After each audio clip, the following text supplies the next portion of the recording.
Hi friends, எல்லோரும் எப்படி இருக்கீங்க? நல்லா இருக்கீங்களாப்பா? இன்றைக்கி நம்ம சென்னை ஹாட் சமையலில் ரொம்ப டேஸ்டியாக, அதே சமயத்தில் செலவில்லாமல் எளிமையாகவும் தரமாகவும் ஒரு புட்டிங் பண்ணியிருக்கோம். இது ரொம்ப டேஸ்ட்டாக இருந்தது. நான் சாப்பிட்டு பார்த்தேன், ஆனால் உங்களுக்கு தான் தர முடியலனாலும் பரவாயில்ல, நீங்கள் இதை பார்த்து செய்து சாப்பிடுங்க. இப்போ நம்ம 10 ரஸ்க் எடுத்திருக்கோம். எடுத்த எல்லா ரஸ்கையும் உடச்சி மிக்சி ஜாரில் சேர்த்து நல்லா ஃபைனாக அரைச்சிடுங்க. அரைச்சதை வேற ஒரு பாத்திரத்தில் மாற்றிட்டு அதே ஜாரில் 2 முட்டைகளை உடச்சி நம்ம இதில் சேர்த்துக்கலாம்.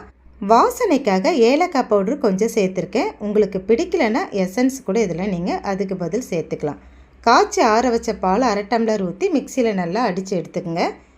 இப்போ அரைச்சி வச்ச ரஸ்கோடு சேர்த்து இதை கொஞ்சமாக ஊற்றி கலந்து விடுங்க. மொத்தமாக இதை அப்படியே ஊற்றிட வேண்டாம். கொஞ்சமாக ஊற்றி அழகாக கலந்து விட்டுக்கிட்டே வாங்க. தோசை மாவை விட கொஞ்சம் தண்ணியான பக்குவத்துக்கு வரும்போது நிறுத்திடுங்க.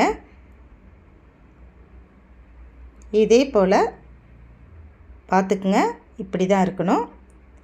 இப்போ நம்ம அதை தனியாக எடுத்து வச்சுட்டு கேரமல் கொஞ்சம் செய்துக்கலாம். ஒரு 4-5 ஸ்பூன் சர்க்கரையை போட்டிருக்கேன். இதை ஹீட் பண்ணிவிட்டு ஹீட்டை கம்மி பண்ணிவிட்டு கொஞ்சம் கலந்து விட்டிங்கன்னா சட்டுன்னு கொஞ்ச நேரத்துக்கெலாம் கேரமல் ரெடி ஆகிடும். ஸ்டவ்வை ஆஃப் பண்ணிவிடுங்க. இப்போ நம்ம எந்த பாத்திரத்தில் இதை செய்ய போகிறோமோ அந்த பாத்திரத்தில் இதை சேர்த்துடணும். கொஞ்சம் சீக்கிரமாக சேர்த்துடணும், இல்லைன்னா அப்படியே கட்டி மாதிரி பிடிச்சிடும். சேர்த்ததுக்கப்புறம் கொஞ்சம் செட் ஆகுதான்னு பாருங்கள். இப்போ நல்லா செட் ஆகிடுச்சு. இப்போ நம்ம கலந்து வச்சுருக்க ரஸ்க் மாவை இதில் சேர்த்துடலாம்.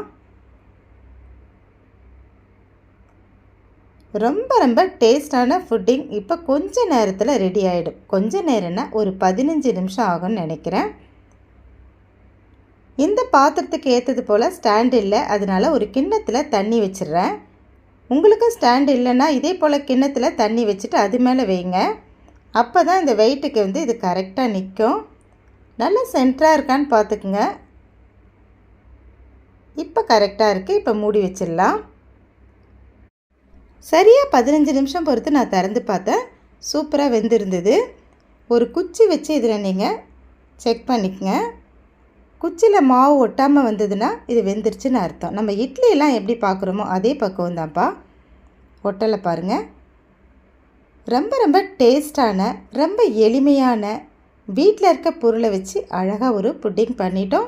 இதனுடைய டேஸ்ட்டு ரொம்ப அருமையாக இருக்கும். இப்போ எடுத்து கொஞ்ச நேரம் ஆற வச்சுட்டு ஒரு பிளேட்டில் அப்படியே மாற்றிக்குங்க. இப்போ எப்படி வெந்திருக்குன்னு நீங்களே பாருங்கள். நீங்கள் செய்தாலும் இதை விட சூப்பராக வரும்பா. இப்போ நம்ம எடுக்க போகிறோம். இதை எடுக்கும்போது ரொம்ப இன்ட்ரெஸ்டாக இருந்தது.